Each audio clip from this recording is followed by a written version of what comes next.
ایک ایسی جنت جو حقیقت میں جہنم ہوگی، ایک ایسی آگ جو ٹھنڈا پانی نکلے گی۔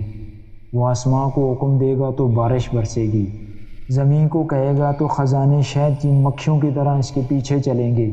یہ ہے وہ مسیح کذاب جس کے دھوکے سے بچنے کے لیے خود انبیاء دعا کیا کرتے تھے، مگر وہ کون سی 10 آیات ہیں جو آپ کو اس ہولناک جادو سے بچا سکتی ہیں؟ آئیے جانتے ہیں اس ویڈیو میں۔ کیا دجال اس دنیا میں کہیں موجود ہے؟ اس کا جواب ہمیں حضرت تمیم داری رضی اللہ تعالیٰ عنہ کے اس حیرت انگیز واقعے سے ملتا ہے، جسے خود اللہ کے رسول صلی اللہ علیہ وآلہ وسلم نے منبر پر کھڑے ہو کر صحابہ کو سنایا۔ حضرت تمیم داری رضی اللہ تعالیٰ عنہ جو پہلے عیسائی تھے، ایک بحری سفر کے دوران طوفان کی وجہ سے ایک گمنام جزیرے پر جا پہنچے۔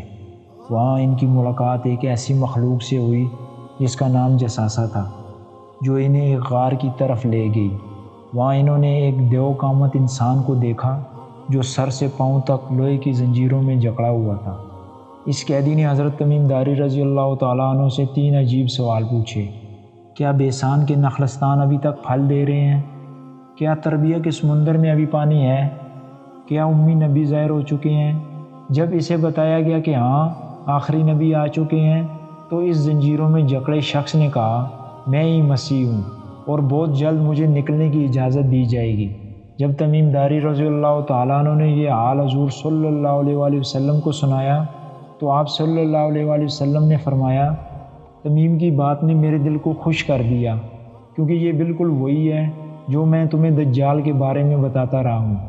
حضور نبی کریم صلی اللہ علیہ وآلہ وسلم نے دجال کا حلیہ اور ظاہری علامات بتاتے ہوئے فرمایا، دجال کانا ہوگا، اس کی ایک آنکھ انگور کے ابھرے ہوئے دانے کی طرح ہوگی، اس کی دونوں آنکھوں کے درمیان کافر لکھا ہوگا جسے ہر مومن پڑھ لے گا، چاہے وہ پڑھا لکھا ہو یا ان پڑھ۔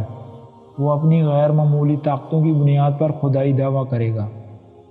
دجال کے پاس ایک ایسی سواری ہوگی جو انتہائی تیز رفتار ہوگی۔ وہ 40 دنوں میں پوری دنیا کا چکر لگائے گا۔ اس کی ایک دن کی طوالت 1 سال کے برابر، دوسرا دن مہینے کے برابر اور تیسرا ہفتے کے برابر ہوگا، جبکہ باقی دن عام دنوں جیسے ہوں گے۔ آج کے دور کے ہوائی جہاز اور تیز رفتار ذرائع آمد و رفت دجال کی اس سواری اور رفتار کی طرف اشارہ کرتے ہیں جس کا تذکرہ حدیث میں ملتا ہے۔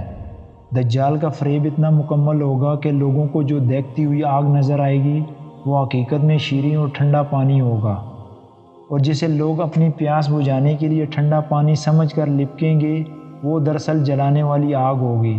نبی کریم صلی اللہ علیہ وآلہ وسلم نے نصیحت فرمائی کہ اے مسلمانوں، اگر تم اس فتنے کو پاؤ تو اس میں کود جانا جو تمہیں آگ نظر آ رہی ہو، کیونکہ تمہارے رب نے تمہارے لیے اس آگ میں سکون اور زندگی چھپا رکھی ہے۔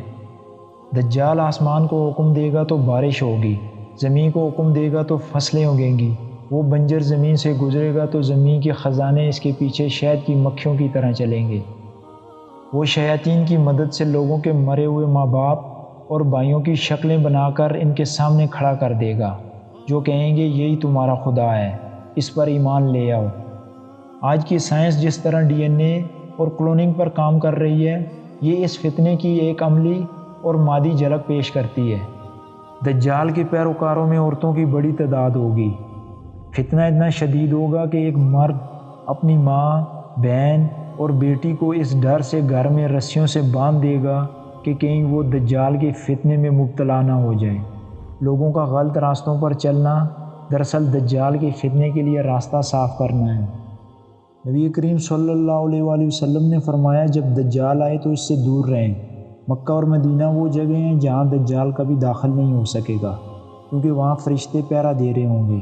کبھی یہ نہ سوچیں کہ میرا ایمان بہت پکا ہے، اس کا سامنا کر لوں گا، کیونکہ وہ ایسا جادو دکھائے گا کہ اچھے بھلے لوگ اس کے پیچھے چل پڑیں گے۔ اپنی زندگیوں میں نماز، قرآن اور شرم و حیا کو لائیں۔ سورہ کہف کی پہلی 10 آیات یاد کریں، یہ دجال کے خلاف آپ کی ڈھال بنے گی۔